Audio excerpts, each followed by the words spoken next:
Assalamualaikum warahmatullahi wabarakatuh. Selamat pagi semuanya. Bapak berharap kalian dalam keadaan sehat walafiat, tanpa kekurangan apapun, tetap semangat dalam belajar pada hari ini. Seperti yang sudah kita bahas minggu kemarin, kita sudah menyelesaikan masalah tentang wilayah dan perwilayahan. Untuk hari ini Bapak akan menjelaskan tentang struktur dan pola keuangan desa.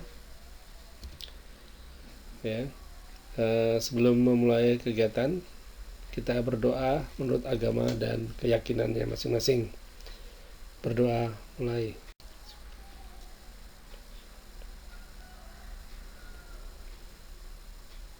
Doa selesai. Mungkin kalian sudah mengenal atau mungkin ada yang bertempat tinggal di desa. Apa sih desa itu? Dan apa sih bedanya dengan kota? Nah, sebelumnya kita akan membahas dulu pengertian desa. Kalau orang dulu menyebutnya dengan kata udik ya, atau dalam bahasa Inggrisnya namanya rural, ada juga di Amerika namanya country ya, itu desa ya. Nah, desa berasal dari bahasa Sanskerta desi, yang berarti tanah kelahiran ya. Coba kalian, bapak juga mungkin yang lainnya pernah lahir dia di suatu desa ya, misalnya di desa apa gitu, misalnya desa Mandurian, mungkin desa Rantau, mungkin ya desa apa namanya Randa Malingkung dan sebagainya. Nah, itu berarti dari kata desi ya, yaitu berarti tanah kelahiran. Nah, adapun ada beberapa istilah-istilah desa di Indonesia, Bapak ingin kenalkan. Yang pertama yaitu kampung. Kampung ini ada ditemui di daerah Banten, Papua, dan Kalimantan Timur ya. Kemudian ada lagi dusun. Nah, ini terutama di daerah Jawa ya, Jogja. Kalau desa disebut dengan dusun. Kemudian ada lagi banjar. Ini khusus di daerah Bali. Kemudian ada nagari, jorong atau kampuang ya. Ini ada di Sumatera Barat ya, Padang. Kemudian ada gampong dari Aceh. Kemudian ada wanus atau wanua, ini dari Sulawesi Utara ya, daerah-daerah Manado sana. Kemudian huta, ini di Sumatera Utara ya, Medan. Makanya ada nanti marga ya, namanya Huta Pea, Huta Galung dan sebagainya. Huta itu artinya desa. Kemudian ada tiuh atau pekom, ini di daerah Lampung. Ini adalah istilah-istilah desa yang ada di Indonesia. Mungkin untuk daerah kalian apa namanya, silahkan nanti dilihat. Nah, kalau di daerah Banjar, Kalimantan Selatan ya, itu pemimpinnya ya, pemimpin dari desa atau kampung itu disebut dengan pembakal ya. Ya, kepala desa atau kepala dusun ya kalau di Jawa. Nah, pengertian desa menurut Undang-Undang Nomor 6 Tahun 2014, desa didefinisikan sebagai kesatuan masyarakat umum. Jadi dikatakan desa itu kalau dia memiliki penduduk ya, penduduk itu kurang dari 2.500 ya. Ada yang ahli mengatakan, dikatakan desa itu kalau penduduknya kurang dari 2.500. Kemudian dia memiliki batas wilayah ya, memiliki batas wilayah yang berwenang untuk mengatur dan mengurus urusan pemerintahan. Jadi desa itu sebenarnya bentuk pemerintahan terkecil. Dia memiliki presiden ya, istilahnya itu yang disebut dengan pembakal tadi, atau Pak Lurah atau Pak Desa atau Pak Dusun tadi ya, untuk mengatur dan mengurus urusan pemerintahan. Nah, banyak nanti beberapa kebijakan atau kepentingan dari pusat itu semuanya dijalankan di desa ya. Nah, juga kepentingan masyarakat setempat berdasarkan prakasa. Jadi ada ide di sini, ada demokrasi ya nanti, makanya di desa tuh bentuk pemilihan presiden yang sekarang yang langsung itu sebenarnya meniru ya, atau mencangkok atau mengambil dari pemilihan desa ini atau kepala RW atau pembakal itu langsung ya, jadi rakyat langsung memilih. Nah, di desa itu udah dilakukan seperti ini. Jadi dia memiliki ide atau pendapat tentang pembangunan atau kegiatan desanya ini dari rakyatnya nih, berkaitan dengan hak usul ya, kemudian atau hak tradisional ya. Mungkin ada suku-suku atau desa yang masih tradisional, nanti itu di situ juga dia diakui hak-haknya, hak ulayat ya, hak mengelola sumber daya alam yang ada ya dan sebagainya, dan dihormati dalam sistem pemerintahan negara Republik Indonesia, artinya diakui ya oleh pemerintah Republik Indonesia. Nah, perlu diketahui bahwa desa ini berada di bawah kecamatan. Adapun desa itu terdiri dari RT dan RW ya. Nah, nanti dia bergabung jadi desa, kemudian desa-desa ini bergabung jadi kecamatan. Ini pengertian desa ya menurut Undang-Undang Nomor 6 Tahun 2014. Kemudian ciri-ciri desa. Ya, jadi desa memiliki ciri atau karakteristik ya. Yang pertama yaitu perbandingan lahan atau tanah dengan penduduk. Ya. Jumlah penduduk desa dikatakan lebih sedikit ya apabila dibandingkan dengan penduduk yang tinggal di perkotaan, sehingga lahan atau tanah di desa itu lebih luas ya, perbandingan komposisi jumlah penduduk dengan luasnya itu lebih luas wilayah gitu ya, sehingga penduduknya relatif ya sedikit ya, sehingga tanahnya lebih luas gitu. Ini ciri di desa. Kemudian yang kedua, lapangan pekerjaan didominasi di bidang pertanian ya. Ya mungkin ini tergantung kondisi suatu wilayahnya ya, mungkin nanti karena ini mungkin aktivitas tanahnya subur ya dan luas tadi, sehingga mereka cenderung bergerak di sektor pertanian. Mungkin nanti ada juga desa yang bergerak di sektor nelayan ya, atau industri mungkin ya. Contoh misalnya ada daerah tertentu yang dia banyak menghasilkan sejenis rumput ya. Kalau di daerah Jawa namanya mendong ya, kalau di sini namanya rumputnya yang dibikin tikar tuh ya, itu nanti bisa diolah oleh penduduknya, sehingga nanti aktivitasnya tidak hanya pertanian aja, tapi juga mungkin nanti dia bergerak di sektor industri, misalnya pembuatan kalau di sini orang Banjar rebutnya purun ya, itu ya dibikin topi, mungkin dibikin tikar dan sebagainya. Artinya dia secara umum nih ya, karena tadi luas kemudian subur, makanya dia bergerak di sektor pertanian. Tidak kemungkinan juga nanti dia bergerak di sektor lain ya, ini secara umum saja. Kemudian yang ketiga, hubungan kekerabatan itu masih erat ya, masyarakatnya masih erat. Kenapa? Nah ini mungkin karena mereka masih satu darah ya, satu keturunan ya, kemudian satu kerabat ya, satu marga mungkin ya, sehingga mereka menghuni di dalam satu wilayah yang sama, sehingga lebih mengenal gitu ya. Makanya kalau ada kegiatan ya atau sesuatu yang hajat ya dari suatu masyarakat itu, mereka akan membantu. Ini menunjukkan masih kuatnya kekerabatan ya di dalam kehidupan masyarakat pedesaan. Kemudian tradisi yang berlaku masih, yang dianut masih teguh ya, masih kuat gitu ya. Tradisi ini dipandang penting ya. Kenapa ya? Karena mereka meyakini atau menganggap ya tradisi atau adat istiadat yang ada itu merupakan pedoman hidup ya, dan perilaku yang harus diikuti oleh masyarakatnya gitu. Nah ini tradisinya ini dipandang penting karena mereka akan sebagai pedoman ya. Kemudian masyarakat desa itu bersifat homogen, sama ya, artinya semuanya hampir sama ya dalam mata pencarian ya, kemudian juga dalam bidang agama, kemudian ada istiadat. Ini tidak berlaku untuk bagi masyarakat kota ya. Kalau masyarakat kota sudah heterogen karena mereka berasal dari berbagai macam latar belakang. Jadi berkaitan dengan ciri-ciri desa. Nah, adapun potensi desanya ya, apa potensi itu? Nah, ini kita akan bahas. Potensi adalah kemampuan ya atau kekuatan ya yang dimiliki ya, baik itu sumber daya yang berupa fisik maupun non fisik ya, dimiliki oleh desa tersebut.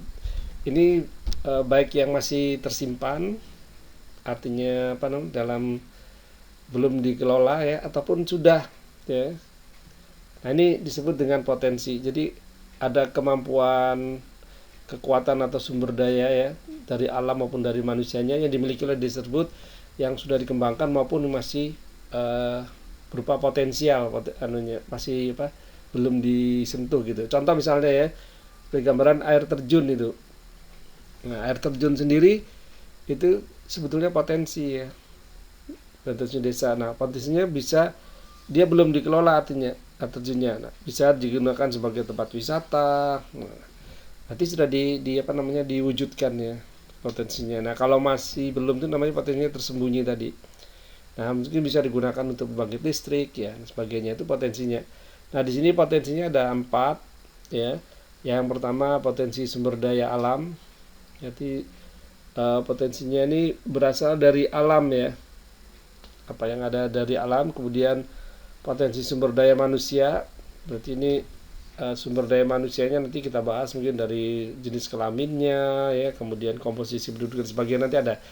Kemudian potensi kelembagaan, ini berkaitan dengan sistem pemerintahannya tadi ya, lembaga apa yang ada di desa tersebut. Kemudian potensi sarana prasarana berkaitan dengan fasilitas dan sarana yang dimiliki oleh desa tersebut. Nah, untuk lebih jelasnya potensinya kita gali satu persatu. Yang pertama yaitu potensi sumber daya alam ya.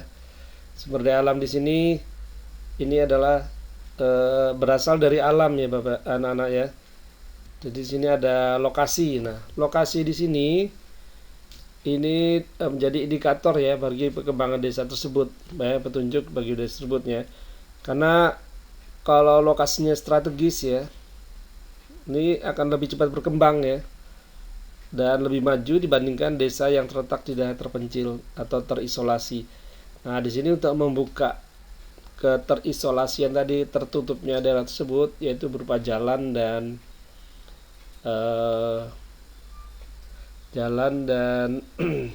jembatan ya, serta alat komunikasi. Nah, ini lokasinya karena berkaitan dengan strategis atau tidaknya. Nah, nanti juga berpotensi untuk daerahnya itu bisa maju atau berkembang atau terpencil. Nah, ini tergantung lokasi. Ini potensi alam yang pertama. Yang kedua yaitu luas ya. Luasnya di sini berkaitan dengan pertanian ya. Ingat bahwa tadi saya katakan secara umum homogen ya, penduduk desa itu mata pencariannya adalah pertanian.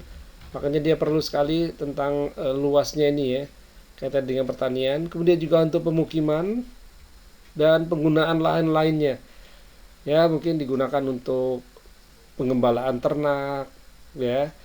Kemudian juga untuk apa namanya usaha tambak mungkin kalau yang di daerah pantai ya. Ini luas.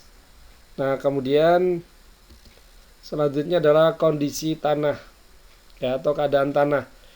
Nah, ini keadaan tanah ini dapat mencirikan kesuburan ya, karena tadi saya katakan bahwa sebagian besar penduduk desa itu hidupnya atau bergantung pada sektor pertanian. Nah, ini kondisinya diindikasikan atau dicirikan dengan kesuburan tanah. Kemudian keadaan iklim. Ya, iklim di sini ini karena tadi apa namanya dia bersifat pertanian tadi atau industri ya. Itu dia sangat-sangat bergantung pada alam ya.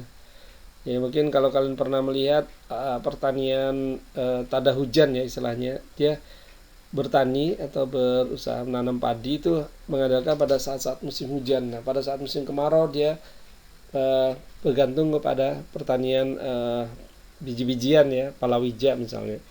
Jadi tergantung ya. Nah, adapun yang keadaan iklim itu meliputi curah hujan, kemudian suhu atau temperatur, kelembapan ya, banyak sedikitnya uap air yang ada, sinar matahari dan keadaan angin. Ini adalah iklim ya.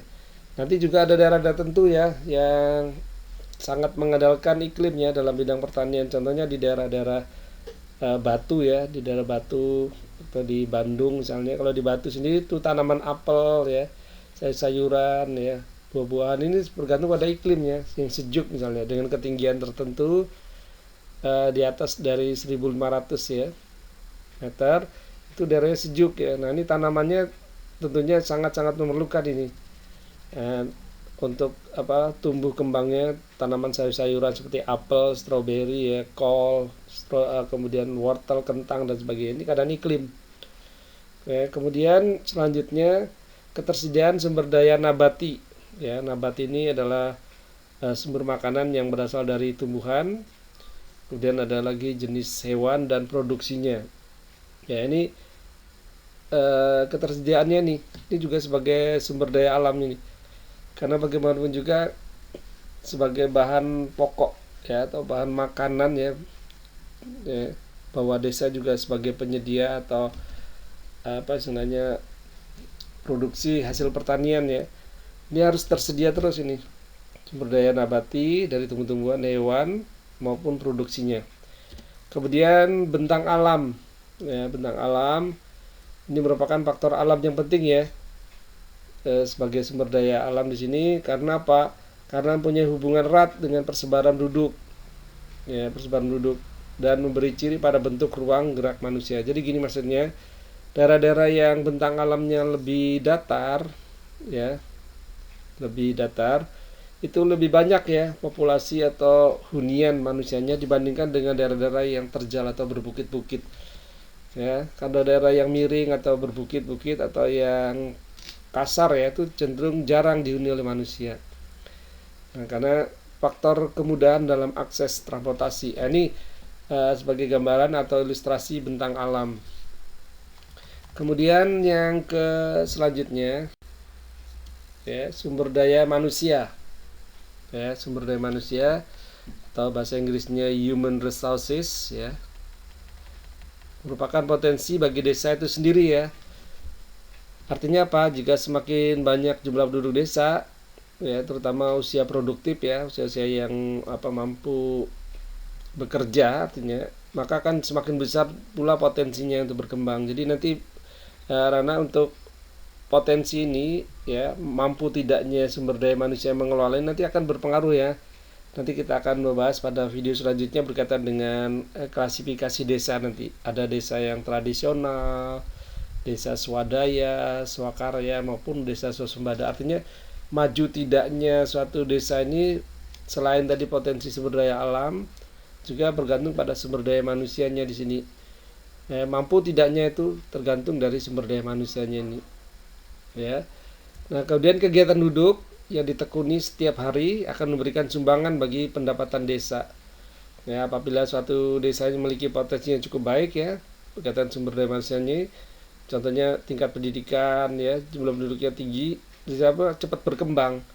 Ya, karena bukan mungkin lagi ya, dengan adanya pendidikan ini akan membuka cakrawala berpikir penduduknya ya, untuk berinovasi ya, berkreasi dan sebagainya, sehingga dia akan cepat berkembang. Nah, ini apa saja ya sebagai potensi sumber daya manusianya di sini adalah tingkat kesehatan ya, tingkat kesehatan. Nah, ini berkaitan dengan kualitas ya, kualitas dengan kesehatan, kematian, kelahiran ini, dan kualitas lingkungan ini berkaitan dengan kualitas sumber daya manusia ya. Kalau penduduknya sakit-sakitan katakanlah ya, ini kualitasnya kan rendah ya, otomatis angka kematiannya juga tinggi. Terus juga misalnya masalah ibu hamil misalnya, kan banyak kelahiran yang ibunya meninggal atau bayinya meninggal, itu juga berkaitan dengan ini ya, kesehatan ya. Makanya poin penting dari sumber daya manusia selain yang lainnya nanti ada ini, kesehatan ini penting sekali ya. Nah, ini nanti ada berkaitan dengan kematian, kelahiran, dan kualitas lingkungan ya, sanitasi, kebersihan dan sebagainya. Kemudian selanjutnya organisasi masyarakat ya, organisasi masyarakat di sini ada beberapa kegiatan-kegiatan ya yang dikelola atau dikembangkan oleh masyarakat tersebut, misalnya posyandu ya, kemudian ada PKK ya, BPD ya, dan sebagainya yang ada di masyarakat ya, desa tersebut. Kemudian ada lagi komposisi penduduk ya. Kalau bicara komposisi berarti susunan ya. Kalau kalian mungkin pernah memasak misalnya katakanlah sayur asem misalnya, itu kan ada komposisinya, susunannya, sayur-sayurnya, kemudian bahannya, bumbunya dan sebagainya.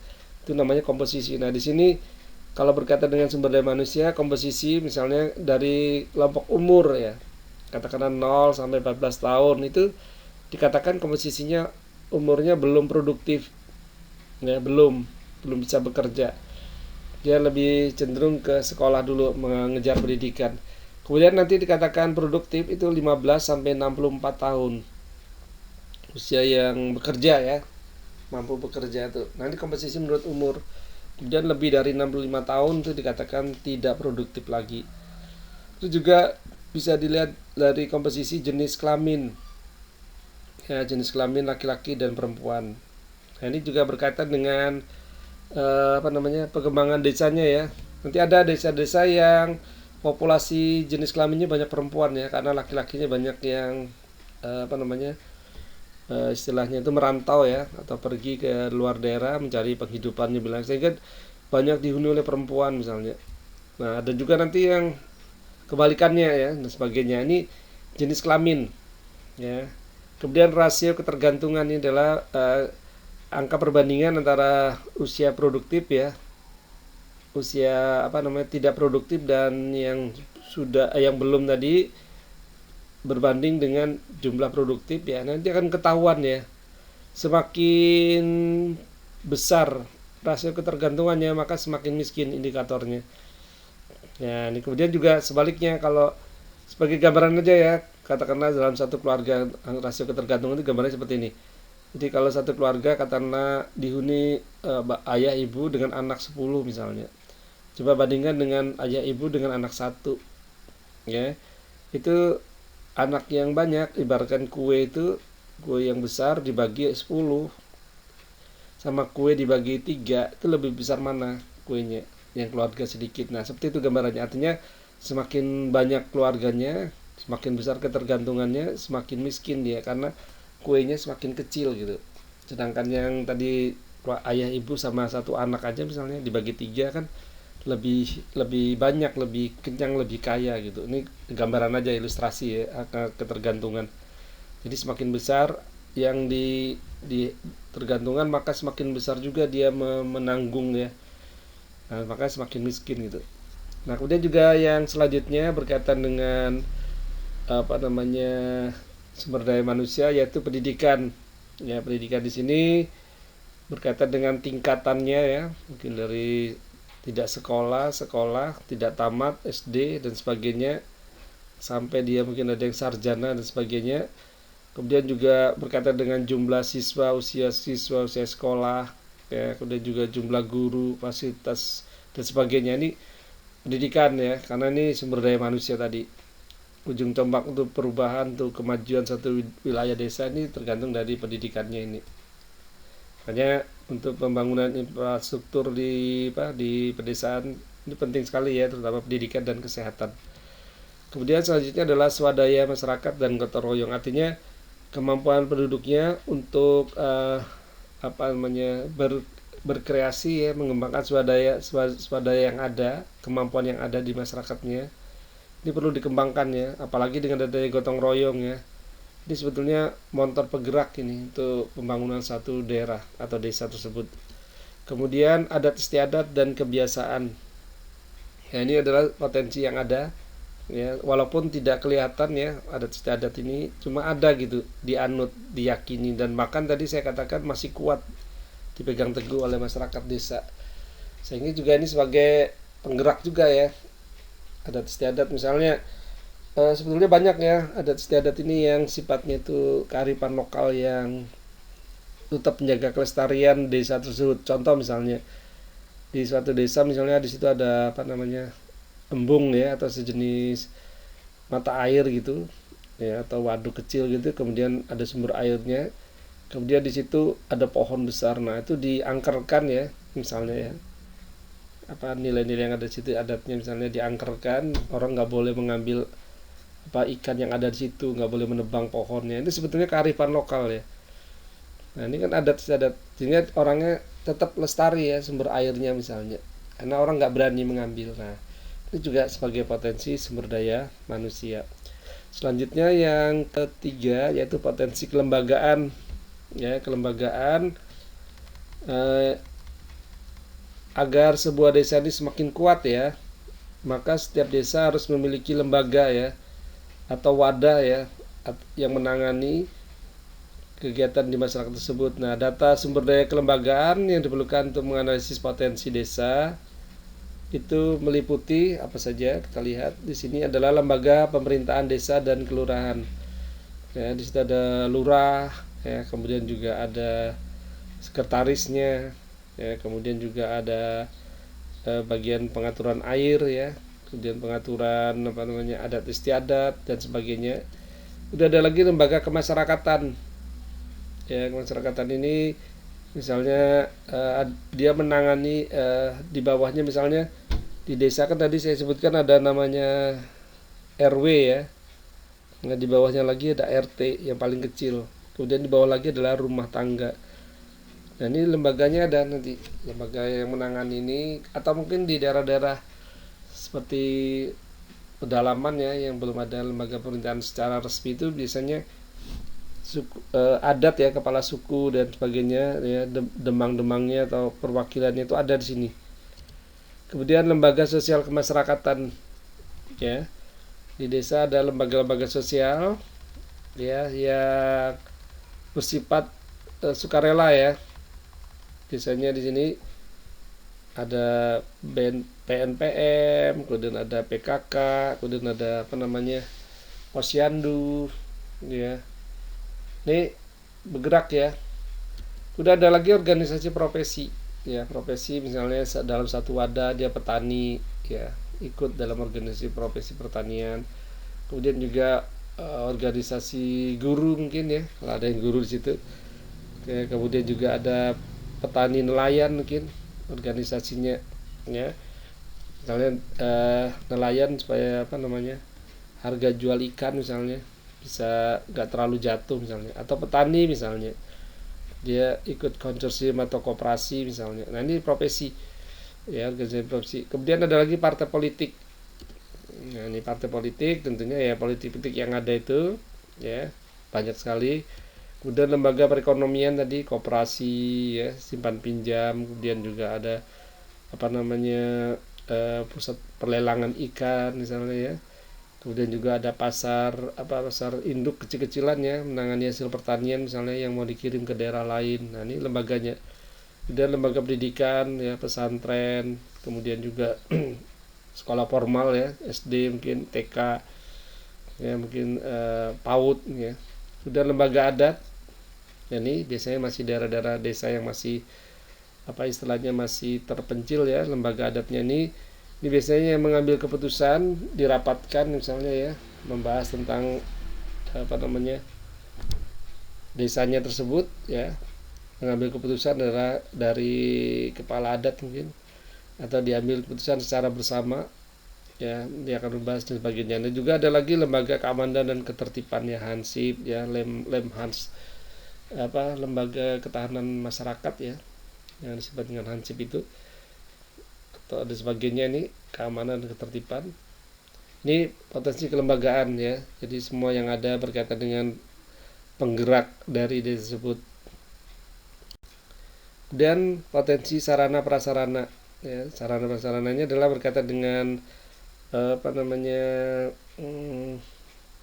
infrastruktur, ya, apa yang dimiliki oleh desa tersebut, ya. Sarananya itu berkaitan dengan memudahkan, ya, baik memudahkan dalam mobilitas manusia maupun barang, juga untuk memudahkan dalam hal menyampaikan informasi, ya. Nah, ini berkaitan dengan komunikasi nanti. Juga nanti berkaitan dengan pengairan, kesehatan, sebagainya. Nah, ini kita lihat satu-satu dulu. Transportasi di sini, ya, ini adalah sarana untuk pengangkutan, ya, baik pengangkutan berupa barang, ya, jasa, ya, manusia maupun barang tadi, baik keluar maupun ke dalam, ya. Ini transportasi. Nah, kalau kita bicara transportasi tidak lepas dengan adanya jalan, ya. Kemudian juga yang kedua, informasi dan komunikasi. Jadi semua informasi atau berita atau istilahnya ya, katakanlah berita, ya, atau informasinya ini harus sampai ini. Ya, makanya nanti ada di daerah-daerah tertentu yang sulit untuk menggunakan, kemudian dibangun menara transmisi misalnya atau BTS itu, dan juga membangun pusat internet, ya, desa internet misalnya ya, supaya tidak ketinggalan jauh dengan kota ya informasinya, karena bagaimanapun juga untuk membuka cakrawala berpikir juga salah satunya adalah informasi dan komunikasi ini. Nah mungkin telepon ya, internet tadi ya, kemudian juga informasi yang lainnya. Kemudian yang ketiga yakni air bersih dan sanitasi ya, terutama merubah pola ya dari tadi saya katakan kesehatan hidup sehat dari masyarakat desa, maka dia mungkin PDAM ya, air bersih, kemudian juga sanitasi, bagaimana membuat WC yang baik ya, jauh dari sumber air misalnya air tanah ya 10 meter misalnya, supaya tidak mengalami terkontaminasi kuman ya dan sebagainya, sehingga airnya bersih. Kemudian juga sarana dan kondisi irigasi. Nah ini kaitan dengan pengairan ya, irigasi di sini karena saya sebutkan tadi bahwa sebagian besar kehidupan secara ekonomi penduduk desa adalah pertanian. Nah mau tidak mau dia harus membangun ya saluran irigasi sehingga petaninya atau penduduk desanya bisa menanam sepanjang tahun ya. Ini harapannya. Ini irigasi.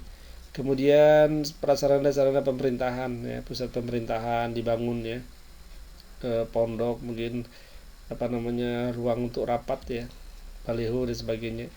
Kemudian sarana lembaga kemasyarakatan sama ya. Kemudian juga peribadatan ya, sarana peribadatan dan sarana olahraga. Ini juga penting ya Bapak Ibu ya, membangun masjid ya, musola dan sebagainya, juga olahraga ya. Kemudian pada sarana kesehatan, nah mungkin dibangun puskesmas ya, kemudian bidan desa. Nah, kemudian pada sarana pendidikan ya, formal maupun non formal tadi, mulai dari PAUD sampai SMP mungkin atau SMA. Kemudian juga prasarana energi dan penerangan. Nah ini juga membuka masyarakat untuk ini termasuk juga untuk kegiatan KB ya, untuk energi dan penerangan ini. Karena apa? Orang tidak tidur sungsung ya, tidak tidurnya lebih awal, sehingga dia lebih menikmati malam ya, menonton TV, informasi dan sebagainya ya. Hiburannya ada di sini, juga penerangan ya, PLN ya, berarti listrik ini. Kemudian sarana hiburan dan wisata, kemudian sarana kebersihan. Ini berkaitan dengan namanya. Dan sekarang kita lihat klasifikasi desa menurut aktivitasnya. Jadi masyarakatnya bergerak di sektor apa gitu ya. Nah di sini ada desa agraris, yaitu desa yang mata pencaharian penduduknya di bidang pertanian dan perkebunan.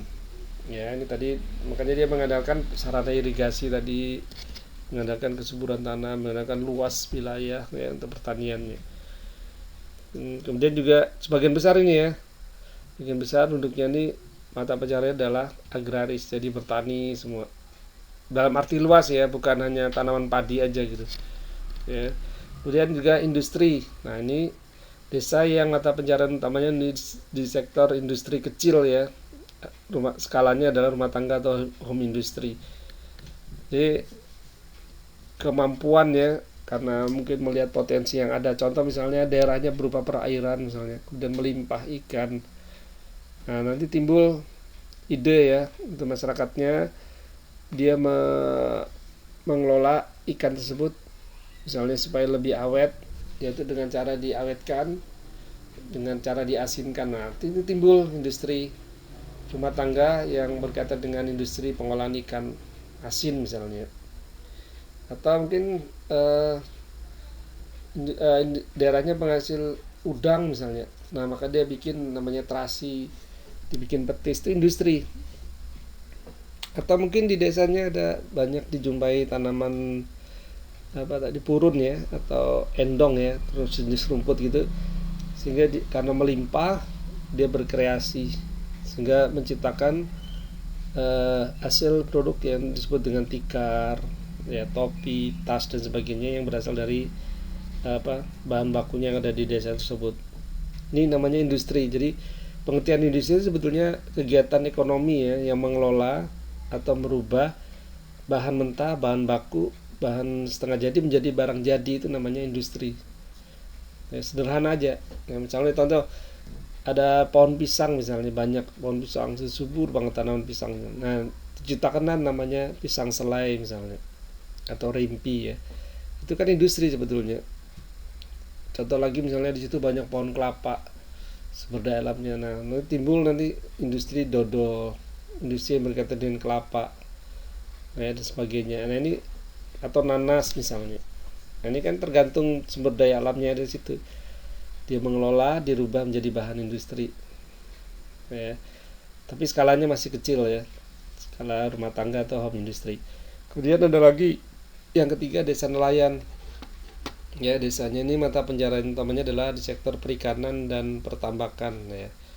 Jadi mengambil ya, berangkat pagi ya mungkin, atau mungkin di sungai ya mencari, atau di rawa atau di danau. Nah ini kan nelayan juga ya, tidak harusnya di laut ya, mungkin dia mengambil sumber daya alam yang ada, kemudian dibawa pulang, dijual, atau dikelola kembali. Nah, atau dibudidayakan ya di sekitar pantai, misalnya budidaya pertambakan, misalnya tambak udang, bandeng ya, atau ikan apa namanya mujair ya, dan sebagainya. Ini tambak mungkin dengan sistem keramba ya, misalnya seperti di sungai atau di mana, di danau misalnya, atau di riam ya, dengan cara dipelihara, ditambakkan. Nah ini kemampuannya ya dalam aktivitas dalam masyarakat desa dalam mengelola kegiatan ekonominya. Ada agraris, industri, dan nelayan.